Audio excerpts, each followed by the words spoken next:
এই শরীরটা যখন আছে তখন কি করতে হবে? এই শরীরটা দিয়ে ভগবানের সেবা করতে হবে। ভগবানের সেবা যদি না করা হয় তাহলে এই শরীরটা একটা দুঃখ ভোগের যন্ত্ররূপে পরিণত হবে এবং এইভাবে আমরা জড়জগতের বন্ধনে আবদ্ধ হয়ে থাকব। তাই নয় কি? শুনতে খারাপ লাগছে না তো? যে আমার এই শরীরটা কত ভালো, কত সুন্দর, কত ইয়ে। এখন এই সম্পর্কে মহারাজ বলছেন যে এটা আমার নয়, এটা দুঃখ ভোগের যন্ত্র। এখন কি করব? এইটা যে সত্যি কথা তো আমাকে বলতে হবে। সাধুর কাজ হচ্ছে সত্যি কথা বলে সত্যকে জানিয়ে দেওয়া। তোষামোদি করাটা সাধুর কাজ নয়। অতএব এই শরীরের বন্ধন থেকে মুক্ত হওয়ার চেষ্টা করতে হবে। তো এখন যারা ভক্ত তারা এই শরীরটাকে ভগবানের সেবায় নিযুক্ত করেন, আর যারা ভক্ত নয় তারা কি করে? এই শরীরের মাধ্যমে জড়জগৎটাকে ভোগ করার চেষ্টা করে। কিন্তু যতই আমরা ভোগ করার চেষ্টা করি না কেন, আমরা দুঃখ ছাড়া আর কিছুই পাব না।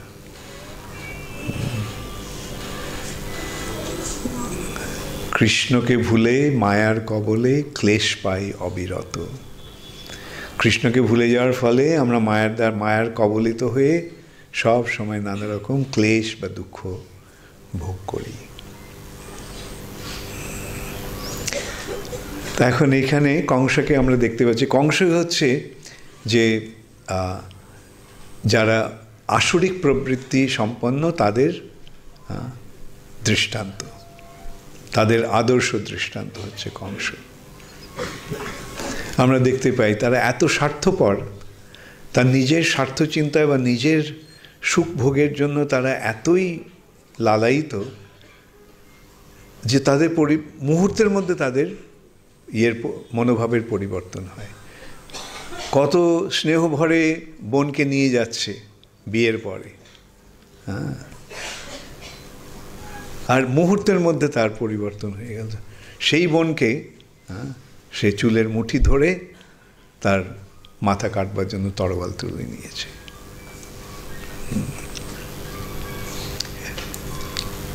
সেই প্রথম সন্তানটিকে নিয়ে আসা হয়েছে। কংস ভাবল যে একে মেরে কী লাভ, এর থেকে তো আমার কোনো সংশয়ের আশঙ্কা নেই। কিন্তু তারপরেই তাকে ডেকে এনে মেরে ফেলল ছেলেটাকে। সেই জন্য যারা জড়বাদী তাদেরকে বিশ্বাস করা যায় না, কেন তারা এত স্বার্থপর, এত স্বার্থান্বেষী যে তাদের স্বার্থসিদ্ধির জন্য তারা যে কোনো কার্য করতে প্রস্তুত থাকে। এটি আমরা কংসের মাধ্যমে আমরা দেখতে পাচ্ছি। তো এইভাবে কৃষ্ণ কাকে মারলেন? প্রথমে পুতনাকে সংহার করলেন। এইভাবে কৃষ্ণ রয়েছেন। কংস ভাবল একে মারতেই হবে। তার এক অত্যন্ত শক্তিশালী সহচর তৃণাবর্ত বলল, তৃণাবর্তকে যাও তুমি ওকে মেরে ফেলো। একটা শিশু, এর থেকে আমার ভয়ের আশঙ্কা আছে, সুতরাং একে মেরে ফেলার ব্যবস্থা করো। তৃণাবর্ত কিভাবে এলো? তা প্রচণ্ড ঝড়ের রূপ নিয়ে এলো। তৃণ আবর্ত, তৃণ ঘাস, পাথর, কাঁকড় এগুলো নিয়ে একটা প্রচণ্ড ঝড় তুলে চারদিক অন্ধকার করে, আর সেই তৃণগুলো কি করছে? চোখের মধ্যে ঢুকে চোখকে অন্ধকার করে দিচ্ছে। পাথরগুলো গায়ের মধ্যে প্রচণ্ড বেগে আঘাত করছে। কৃষ্ণ তখন মা যশোদার কোলে ছিল, বুঝতে পারল তৃণাবর্ত আসছে। তো কৃষ্ণ ভাবল যে আমি যদি মায়ের কোলে থাকি তাহলে তো মায়েরও বিপদের আশঙ্কা আছে। তখন কৃষ্ণ কী করলো? এত ভারী হয়ে গেল যে মা যশোদার কোলে রাখতে পারল না। মাস্টার ভাবলেন যে কী ব্যাপার, ছেলেটা এত ভারী হয়ে গেল কি করে, আমি কোলে রাখতে পারছি না।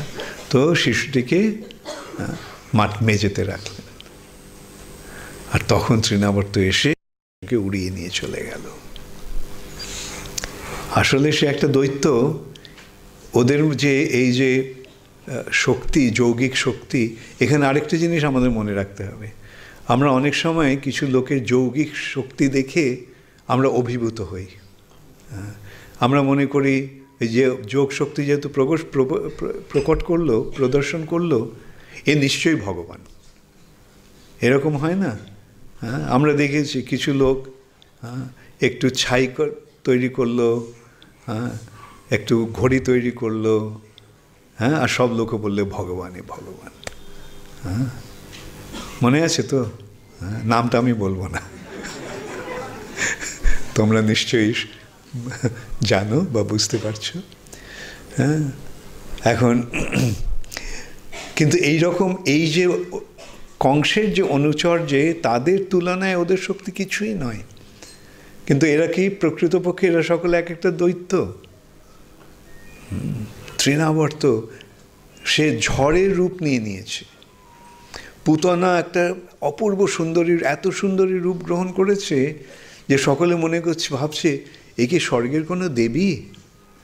এ হয়তো লক্ষ্মী দেবী স্বয়ং তার পতিকে দর্শন করতে এসেছে। মানে এরকম একটা অপূর্ব সুন্দর রূপ পরিগ্রহ করেছে। এইরকমই তাদের শক্তি। আমরা পরে দেখতে পাবো যে এই সমস্ত দৈত্যেরা এক একজন কীরকম একটা অপূর্ব, মানে অসাধারণ রূপ নিয়ে তারা কৃষ্ণকে মারতে এসেছিল। ঠিক তেমনই এই তৃণাবর্ত এসেছে ঝড়ের রূপ নিয়ে, চারদিক অন্ধকার করে, ঝড়ের ইয়ে করে, চারদিকে তৃণ, কূট, কাঁকড়, পাথর এগুলি ইয়ে করে এসেছে। এসে কি করেছে? কৃষ্ণকে নিয়ে তুলে নিয়েছে। কৃষ্ণকে নিয়ে অনেক উঁচুতে চলে গেছে। তার উদ্দেশ্য হচ্ছে অনেক উঁচু থেকে এটাকে ফেলে দেব, তাহলে তো মরে যাবে। কিন্তু বুঝতে পারেন এইটাই অসুরদের দুর্ভাগ্য, যারা ভগবানকে চিনতে পারে না, ভগবানের অলৌকিক শক্তি তারা গ্রহণ করতে পারে না, স্বীকার করতে পারে না। তার ফলে তাদের যত সমস্যা। তো কৃষ্ণ তখন কী করলো? তৃণাবর্ত চেয়েছে ওকে ফেলে দেবে, আর শিশুটি তার হাতটা দিয়ে কংসের গলাটা তৃণাবর্তকে জড়িয়ে ধরেছে। কৃষ্ণ স্বাভাবিক ওর ইয়েতে এরকম কোলে আছে, হাতটা জড়িয়ে ধরেছে। তৃণাবর্ত ওকে ফেলবার চেষ্টা করছে, কিন্তু হাতটা কিছুতেই ছাড়াতে পারছে না। যত চেষ্টা করছে, বরং যত চেষ্টা করছে হাতটা তত বেশি করে তার গলাটাকে জড়িয়ে ধরছে।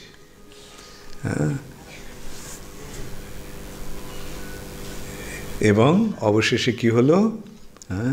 সে শ্বাসরুদ্ধ হয়ে সে তার দেহত্যাগ করল। কৃষ্ণ কেবল তার গলাটা জড়িয়ে ধরেছিল। এখন ভগবানের শক্তি কীরকম? ভগবানের শক্তির কাছে কারো কোনো ক্ষমতা থাকতে পারে?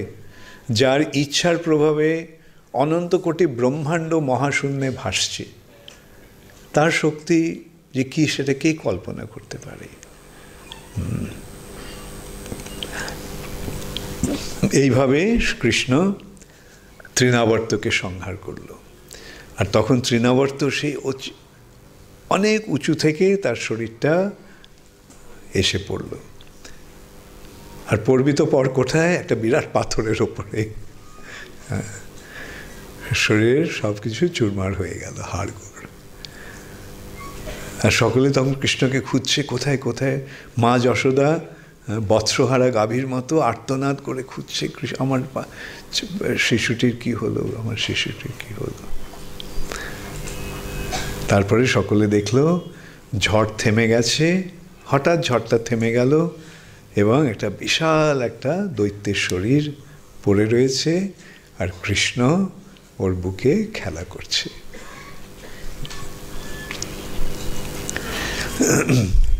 কৃষ্ণ কিন্তু সেই অসুর সংহারই তার একমাত্র কাজ নয়। কৃষ্ণের কাজ, আসল কাজটা কি? প্রথমে কি ব্যাপার? প্রথমে কি উদ্দেশ্য? পরিত্রাণায় সাধুনাম।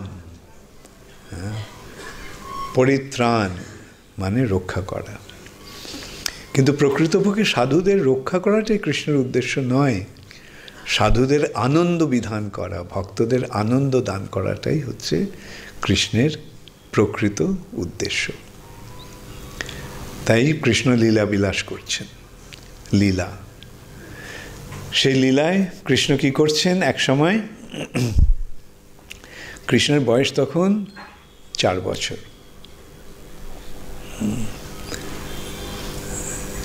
4 থেকে 5-এ যাবে এরকম, অত্যন্ত দুরন্ত। তার বন্ধুদের নিয়ে সে বাড়ি বাড়ি গিয়ে তার দৌরাত্ম্য প্রকাশ করে। তাদের একটা হচ্ছে মাখন চুরি। কৃষ্ণের আরেকটা নাম কি? মাখন চোর। হ্যাঁ, তো কৃষ্ণ অ্যাকচুয়ালি অনেক কিছু চুরি করে।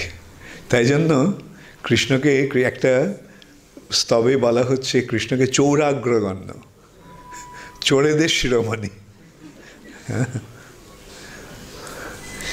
এই সম্বন্ধে সুরদাসের, এটা হয়তো সুরদাসেরই গান, রাধারানী মধুকরকে বলছে, মধুকর শ্যাম হামারি চোর, আমার শ্যাম হচ্ছে চোর। তার অপূর্ব সৌন্দর্য দিয়ে আমাদের মন চুরি করে নিয়েছে। মনোহারি লিও মধুর মূর্তি, তার এই মধুর মূর্তি আমাদের সকলের মন চুরি করে নিয়েছে। যখন কৃষ্ণ রুক্মিণী হরণ করল, তখন ওরা ওই কথাই বলছিল, এ ছোটবেলা থেকে খালি চুরি করেই গেছে, মাখন চুরি করেছে, গোপীদের বসন চুরি করেছে, আর এখন বড় হয়ে কি করছে? রাজকন্যা চুরি করতে শুরু করেছে। হ্যাঁ, ঠিকই। কেন? তিনি তো লীলা বিলাস করছেন এইভাবে, তার চুরি করার কি প্রশ্ন আছে? যে তার নিজের জিনিস গ্রহণ করে সেটাকে কি চুরি করা বলা হয়? ঈশাবাস্যম ইদম সর্বম, সব কিছু যার নিজের, তার আর চুরি করার কি প্রশ্ন ওঠে? কিন্তু এই যে চুরির অভিনয়, এটা তার ভক্তদের আনন্দ দানের জন্য। তারই একটা দৃষ্টান্ত আমি এখানে দেব। কৃষ্ণ ওই ছোটবেলায় ওই তার সখাদের নিয়ে গিয়ে বাড়িতে বাড়িতে গিয়ে মাখন চুরি করে। কি করে? এক ছেলের কাঁধে আরেকজন ওঠে, আরেকজন ওঠে, এইভাবে। কেন? ও তো শিকার ওপরে রয়েছে, শিকায় ঝোলানো রয়েছে, আর ওরা ছোট। তো চুরি করার উপায়টা কি? ওই একজনের কাঁধে আরেকজন চড়ে চড়ে ওটা নামায়। গুজরাতে একটা অনুষ্ঠান হয়, আপনারা হয়তো জানেন, যে ওই মটকাতে মাখন থাকে, ওটা নামাবার প্রতিযোগিতা। ওই একজনের কাঁধে আরেকজন উঠে উঠে উঠে অনেক উঁচুতে গিয়ে। তো যাই হোক, তো কৃষ্ণ এইভাবে এগুলো ননি চুরি করে, মাখন চুরি করে। মাখন চুরি করে সে নিজে খায়, বন্ধুদের খাওয়ায়। তারপরে যখন সকলের পেট ভরে যায়, তখন বাঁদরগুলো ওদের সঙ্গে এসছে, সে বাঁদরগুলিকে খাওয়ায়। তার বাঁদরগুলি যখন খেতে চায় না, না না অনেক পেট ভরে গেছে, আর পারবো না খেতে, তখন কৃষ্ণ বলে এই মাখন এত বাজে যে বাঁদরেরা পর্যন্ত এই মাখন খেতে চায় না, বলে সেই মাখন নদীর পাত্রটা ভেঙে দেয়। ভেঙে দিয়ে সেই গোপীর ঘুমন্ত শিশুটিকে চিমটি কেটে তুলে দেয়। সে যখন চিমটি খেয়ে আর্তনাদ করে কেঁদে ওঠে, তখন তারা হাসতে হাসতে ওখান থেকে পালিয়ে যায়। সেই গোপী, তার নাম প্রমীলা, তিনি গিয়ে মা যশোদার কাছে অভিযোগ করেছেন, দেখো যশোদা, তোমার এই ছেলেটা এরকম করে, এই কাজগুলো এইভাবে আমার বাড়ি থেকে মাখন চুরি করেছে, আর আমার মাখনের পাত্রগুলি খেয়েছে তো খেয়েছে, ঠিক আছে, সমস্ত পাত্র ভেঙে সারা তছনছ করে দিয়েছে, সারা ঘর। তারপরে আমার ছেলেটা ঘুমিয়েছিল, তাকে আবার চিমটি কেটে তুলে দিয়েছে। মা যশোদা বললেন, দেখো ওই সময় তো কৃষ্ণ তো আমার সঙ্গে ছিল, তো কখন গিয়ে করলো এসব? তো প্রণীল বলছে, তাহলে কি আমি মিথ্যে কথা বলছি? না না, আমি বলছি যে কৃষ্ণ তো সবসময় আমার সঙ্গে ছিল এখানে, তো কখন গিয়ে এটা করলো তোমার, আমি তো বুঝতে পারছি না। ঠিক আছে, এর পরের বার এসে আমি হাতে নাতে ওকে ধরে তোমার কাছে নিয়ে আসবো, তখন হয়তো তোমার বিশ্বাস হবে তোমার এই ছেলেটি কি কুকীর্তি করে। মা যশোদা বললেন, ঠিক আছে, নিয়ে এসো। তো গোপীটা প্রতীক্ষা করছে কবে কৃষ্ণ আসবে, এবং একদিন কৃষ্ণ এসেছে তার বন্ধু বান্ধবদের নিয়ে, একের পর এক কাঁধে চড়ে ইয়েটা নামিয়েছে, নামিয়ে নিজে খেয়েছে, সকলকে খাইয়েছে, বাঁদরকে খাইয়েছে। বাঁদরেরা যখন খেতে চাইছে না, তখন বলছে যে এই ননি এত বাজে যে বাঁদরেরা পর্যন্ত খেতে চায় না, বলে সেই পাত্রগুলিকে ছুঁড়ে ফেলে ভেঙেছে। তারপরে ছেলেটাকে চিমটি কেটে উঠিয়েছে। ছেলেটা যখন কেঁদে উঠেছে, তখন তারা যখন পালাচ্ছে, তখন গোপী, প্রমীলা গোপী দরজার আড়ালে দাঁড়িয়েছিল। যেই কৃষ্ণ পালাতে গেছে, কৃষ্ণকে ধরে ফেলেছে। তখন কৃষ্ণ কাঁদতে শুরু করেছে যে আমাকে ছেড়ে দাও, আমাকে ছেড়ে দাও, আমি আর আসবো না তোমার এখানে। না, চলো আমি তোমার কাছে, তোমার মায়ের কাছে নিয়ে যাচ্ছি এখন। না না, মায়ের কাছে নিয়ে যেও না, মা আমাকে মারবে, তিরস্কার করবে। না, আজকে আমি তোমাকে ছাড়বো না। এত দিন পরে আমি তোমাকে ধরতে পেরেছি হাতে নাতে, এখন আমি গিয়ে তোমার মায়ের কাছে প্রমাণ করব যে আমি যে কথাগুলি বলেছি সব সত্য, সব একেবারে ধ্রুব সত্য। নয়তো তোমার মা আমাকে এইভাবে অপমান করেছিল, এই অপমানের সুরাহা করতে হবে। তো কৃষ্ণ কেঁদে কেঁদে বলছে, আর আমাকে প্লিজ ছেড়ে দাও, আমি আর আসবো না, হ্যাঁ, চুরি করবো না তোমার এখানে। গোপী কিছু না শুনে কৃষ্ণকে কাঁধে নিয়ে চলেছে। মা যশোদার কাছে এসে বলছে যে দেখো, এবার আমি একেবারে হাতে নাতে ওকে ধরেছি, এখন বিশ্বাস হবে তো? মা যশোদা হাসতে শুরু করেছে। কি, আমি ওকে হাতে নাতে ধরে আনলাম, তোমার কাছে আনলাম, তোমার কাছে প্রমাণ করতে যে কথাগুলি আমি বলেছি সেগুলো সব সত্যি, আর তুমি এখন হাসছো? মা যশোদা বললেন, দেখো তুমি কাকে ধরে এনেছো। গোপী তাকিয়ে দেখে তার কাঁধে তার নিজের ছেলেটি। আশ্চর্য হয়ে গেল, এখনো তার কানে বাজছে কৃষ্ণের কথাগুলি, আমাকে ছেড়ে দাও, মা আমাকে মারবে, আমি আর কোনোদিন তোমার এখানে আসবো না, চুরি করব না। আর এখন দেখছে যে সে তার নিজের ছেলেটিকে কাঁধে করে নিয়ে চলে এসেছে। যাই হোক, কী করবে, হ্যাঁ, লজ্জায় অবনত মস্তকে সে বাড়ির দিকে ফিরে যাচ্ছে। তখন হঠাৎ শুনতে পেল কৃষ্ণ হাসছে। তাকিয়ে দেখে কৃষ্ণ, তুই এত বদমাস কৃষ্ণ, তুই আমার ছেলের রূপ নিয়ে নিলি তোর মায়ের কাছে গিয়ে। শুনেছে, আমি তো বললাম তোমাকে ছেড়ে দিতে, এখন কিছু তো করতে হবে আমার নিজেকে আত্মরক্ষা করার জন্য। যাই হোক, এবার আমি তোমার ছেলের রূপ নিয়েছি, আর যদি কখনো তুমি আমাকে ধরে মায়ের কাছে নিয়ে যাও, তাহলে আমি তোমার পতির রূপ নিয়ে নেব। তো এইভাবে কৃষ্ণ তার লীলাবিলাস করছেন। ইতিদৃক্ষ লীলাভীর আনন্দ কুণ্ডে সঘোষং নিমজ্জন্তম অক্ষাপ্যায়ন্তম। এই শ্লোকটা মনে আছে তো? কোথাকার? দামোদরাষ্টকমের 3য় শ্লোক। ইতিদৃক মানে এই রকম, স্বলীলাভীর, তার লীলার দ্বারা। ইতিদৃক্ষা লীলাভীর আনন্দকুণ্ডে, এইভাবে তিনি তার সঘোষং নিমজ্জন্তম, তার ভক্তদের আনন্দের সমুদ্রে নিমজ্জিত করে দেন, আনন্দের সাগরে ডুবিয়ে দেন। ইতিদৃক্ষা লীলাভীর আনন্দকুণ্ডে সঘোষং নিমজ্জন্তম অক্ষাপ্যায়ন্তম। এইভাবে কৃষ্ণ তার লীলার মাধ্যমে, তিনি লীলাবিলাস কেন করছেন? তার ভক্তদের আনন্দ দান করার জন্য। এইভাবে শ্রীকৃষ্ণ তার শৈশব লীলা, বাল্যলীলা প্রদর্শন করছেন।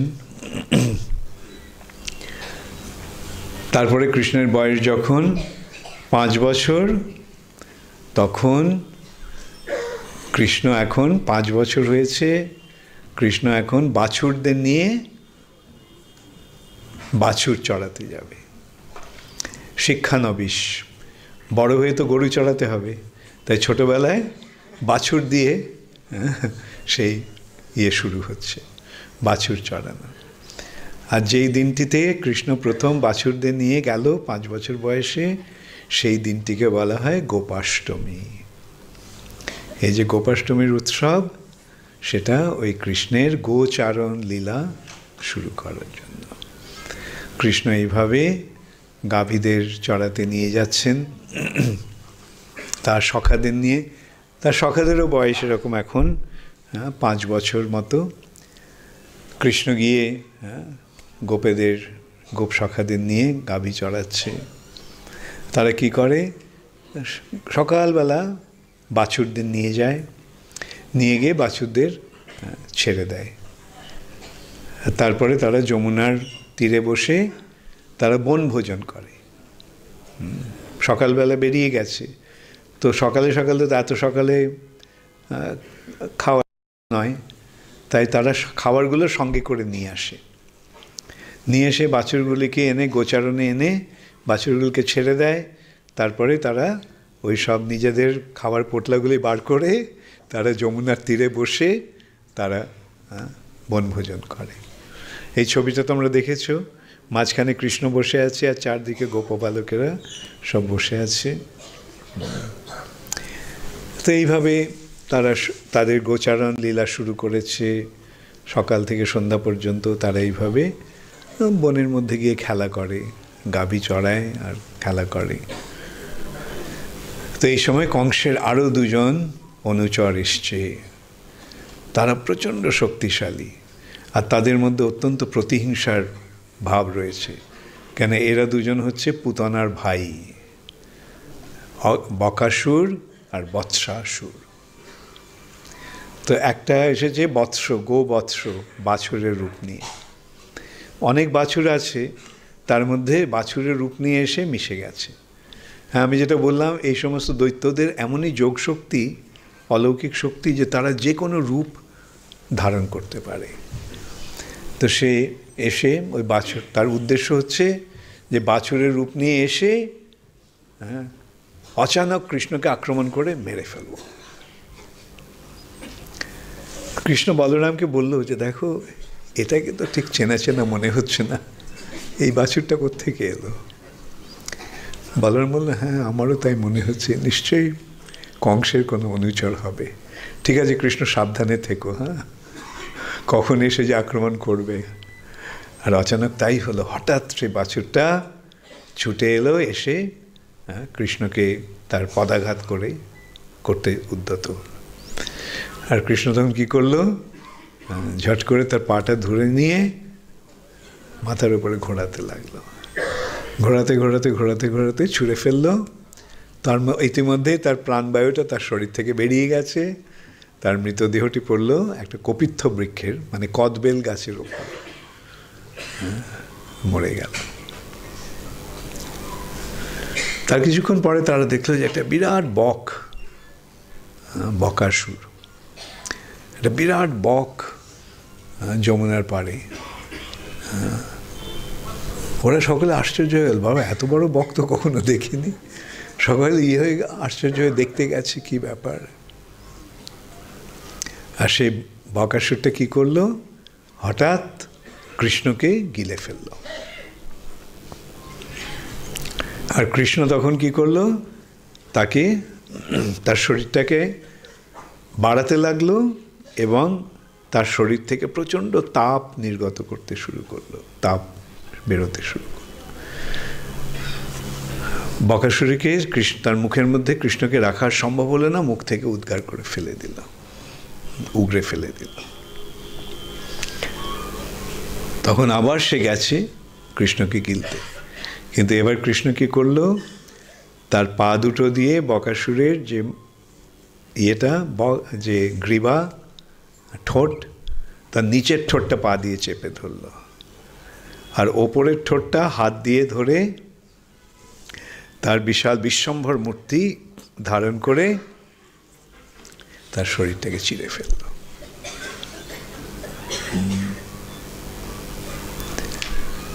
সব বাচ্চারা হাততালি দিতে লাগলো, এই কৃষ্ণ আমাদের কি অপূর্ব, এই কৃষ্ণের জয় হোক, কৃষ্ণের অদ্ভুত কার্যকলাপ দেখে আমরা সকলে মুগ্ধ হয়ে গেছি।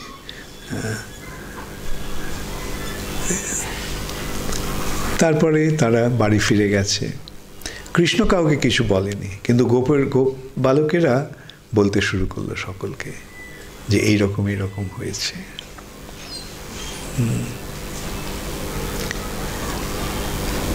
তারপরে এদিকে কংস আরো সন্ত্রস্ত হলো। এরা সকলে প্রতিশ্রুতি দিয়েছিল, কংস ভয়ের কোনো কারণ নেই, আমরা গিয়েছি, বাচ্চা দুটো ছেলে, এর দিকে একটা ভয়ের কি আছে, মেরে ফেলব। কিন্তু এই বাচ্চা দুটো ছেলে যে কে সেটা তাদের জানা সম্ভব হয়নি।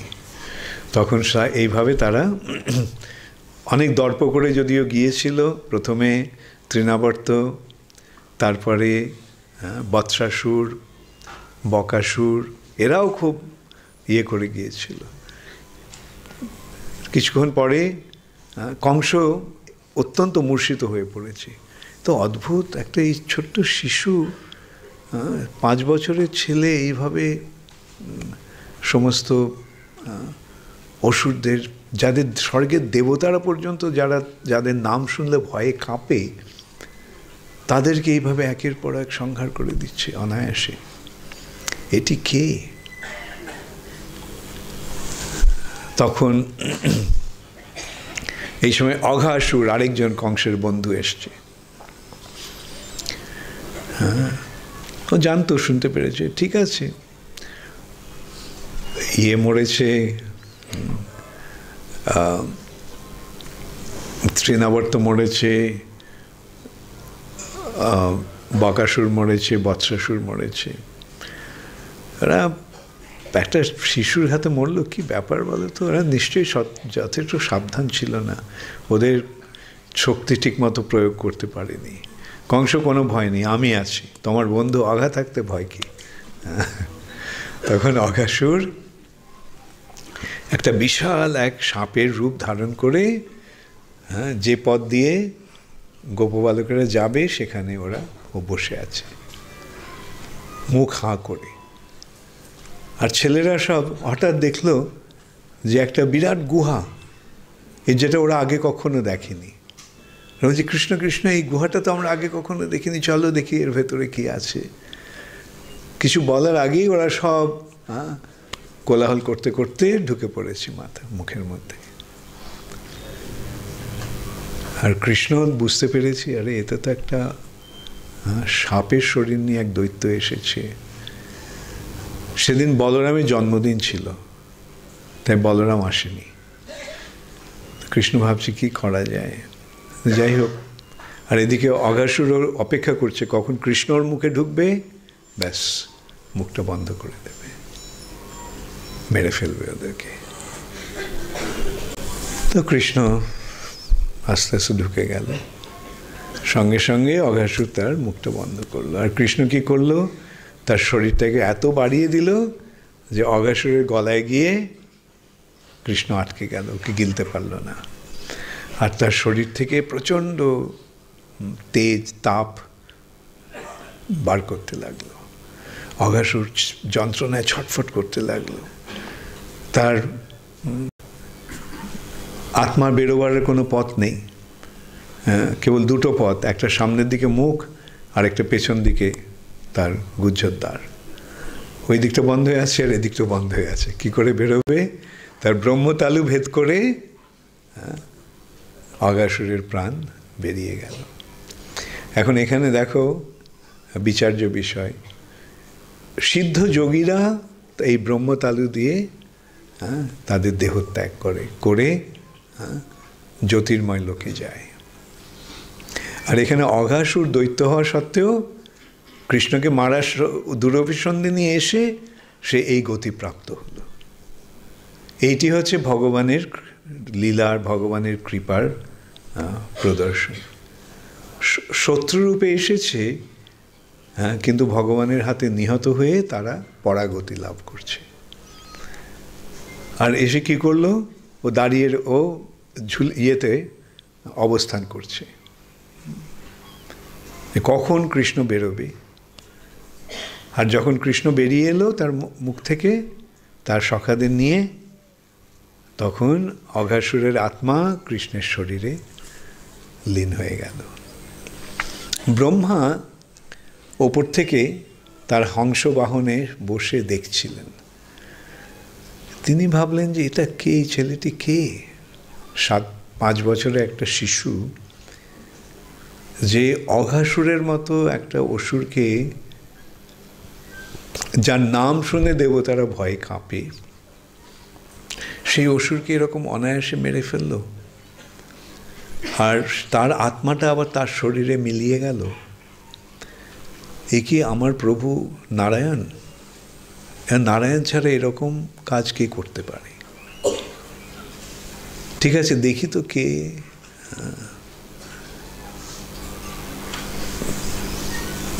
তখন কৃষ্ণ তার সখাদের নিয়ে বেরিয়ে এসে গাভীদের, গোবৎসদের ছেড়ে দিয়েছে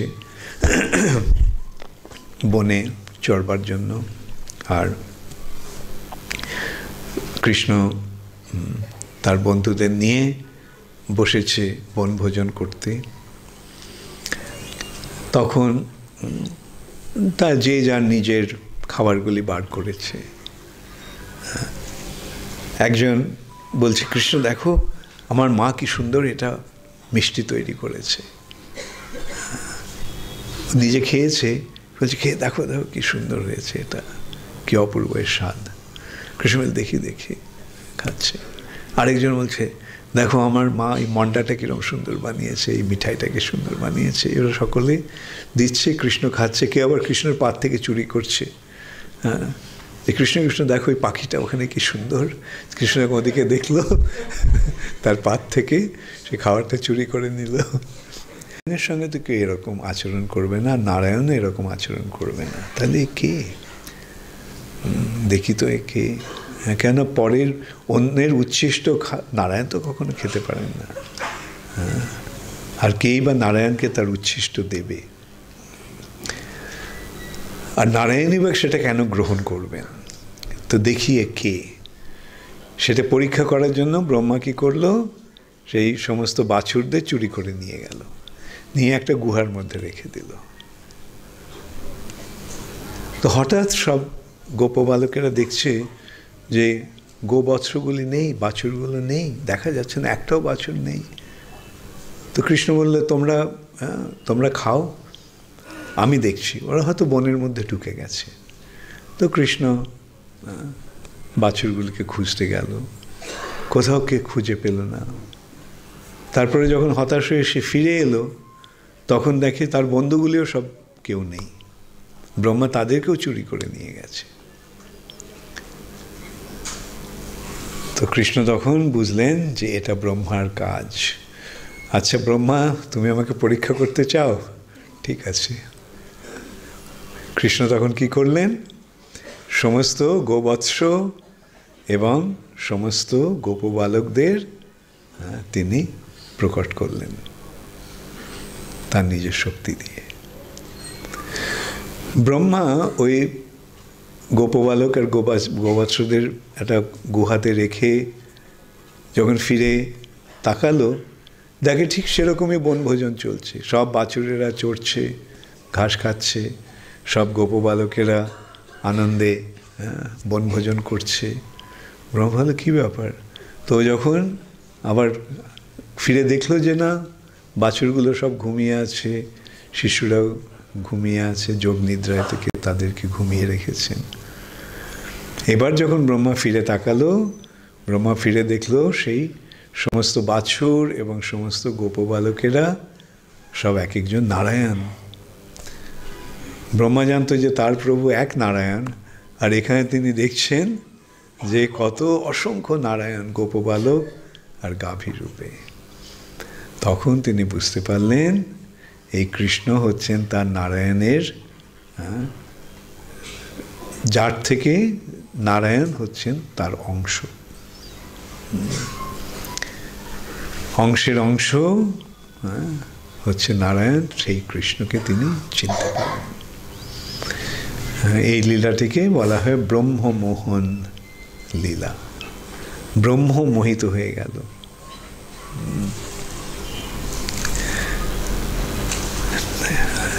তো এইভাবে কৃষ্ণ তার বাল্যলীলা, পৌগণ্ড লীলা বিলাস করেছিলেন।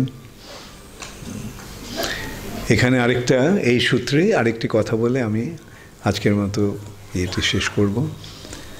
ব্রহ্মার তারপরে খুব অনুতাপ হয়েছিল যে আমি আমার প্রভুর চরণে অপরাধ করে ফেলেছি। তখন ব্রহ্মা তিনি তপস্যায় বসলেন তার এই অপরাধ থেকে নিজেকে মুক্ত করার জন্য। আকুলভাবে ভগবানকে ডাকতে লাগলেন। তখন ভগবান এক অপূর্ব সুন্দর রূপ নিয়ে তার কাছে এলেন। সেই রূপটিতে ব্রহ্মা দেখল তার গায়ের রং সোনার তপ্ত কাঞ্চনের মতো, কাঁচা সোনার মতো তার গায়ের রং।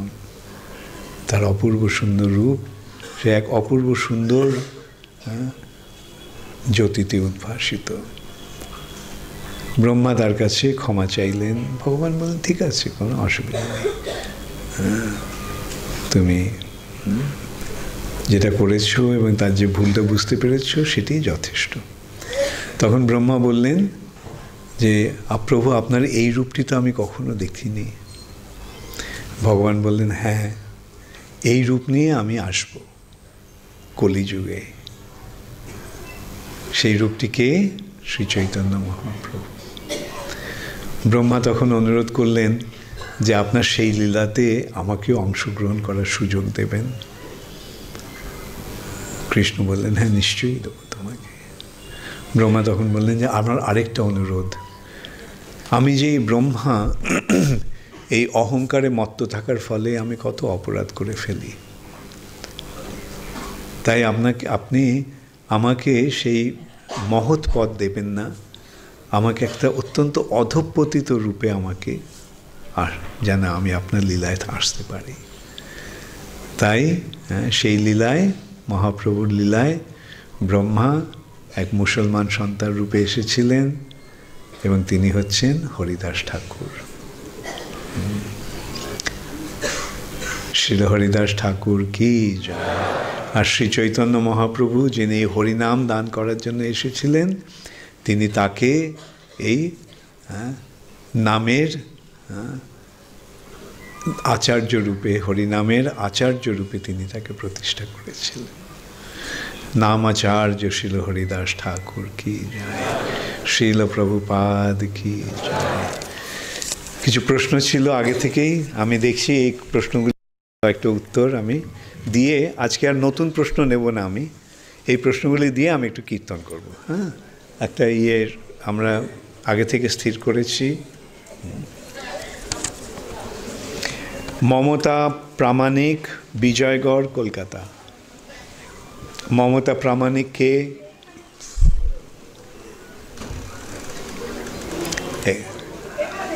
ও আচ্ছা, ওকে। হরে কৃষ্ণ, গুরুজি প্রণাম। কৃষ্ণ আবার কবে আসবেন? কৃষ্ণ কলিযুগে এসে গেছেন, তিনি হচ্ছেন শ্রী চৈতন্য মহাপ্রভু। শ্রীকৃষ্ণ চৈতন্য, রাধা কৃষ্ণ নহে অন্য। এবং তিনি এখনও আছেন, তিনি নাম রূপে কলিকালে কৃষ্ণ অবতার। এই যে হরে কৃষ্ণ মহামন্ত্র, হরে কৃষ্ণ কৃষ্ণ কৃষ্ণ হরে হরে, হরে রাম রাম রাম হরে হরে, এইটি হচ্ছে এই কলিযুগে তার অবতার। নাম কৃষ্ণা দাস কোথায়? ওপরে? তুমি জানলে কি করে? আমি তো দেখতে পাচ্ছি না। ও তুমি কৃষ্ণ, ও আচ্ছা, ঠিক আছে। তো আত্মগোপন করে রয়েছে। গুরু মহারাজ, আপনার চরণে আমার শতকোটি প্রণাম। আমার প্রশ্ন এই যে শ্রীকৃষ্ণ লীলায় গিরি গোবর্ধন কে? গিরি গোবর্ধনই হচ্ছে কৃষ্ণের লীলায়, কৃষ্ণের সহচর। তিনি হচ্ছেন হরিদাস বর্জ্য, সমস্ত ভক্তদের মধ্যে শ্রেষ্ঠ হচ্ছেন। তিনি কি কোনো দেবতা না ভগবান শ্রীকৃষ্ণ নিজের? তিনি ভগবানেরই অংশ। সেই সূত্রে তিনি একদিকে কৃষ্ণের ভক্ত, আর একদিকে তিনি কৃষ্ণ স্বয়ং।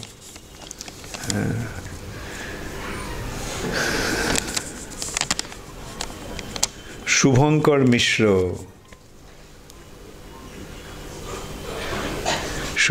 মিশ্র,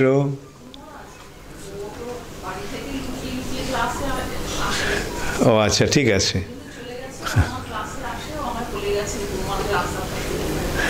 আচ্ছা, হরে কৃষ্ণ গুরু মহারাজ, দণ্ডবোধ প্রণাম জানাই আপনার শ্রীচরণে। শ্রী ব্যাসদেবের স্ত্রীর নাম কি? আমি জানি না।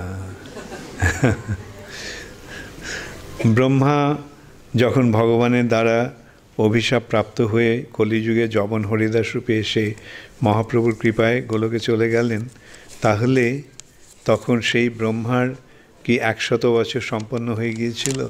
না, এখানে বুঝতে হবে যে ব্রহ্মা অংশ হয়েছে, প্রকাশিত হয়েছে। সুভদ্রা মহারানী কোন তিথিতে বা কখন ভগবানের ভগ্নিরূপে এসেছিলেন? সুভদ্রার জন্মবৃত্তান্ত আমি সাধারণত পাইনি। আমার মা বাবা ভক্ত নয়, আর কোনোদিন হতেও চায় না, কিন্তু আমার মা আমার জন্য নিরামিষ রান্না করেন। আমি কি এই খাদ্য ভোগ লাগাতে পারি?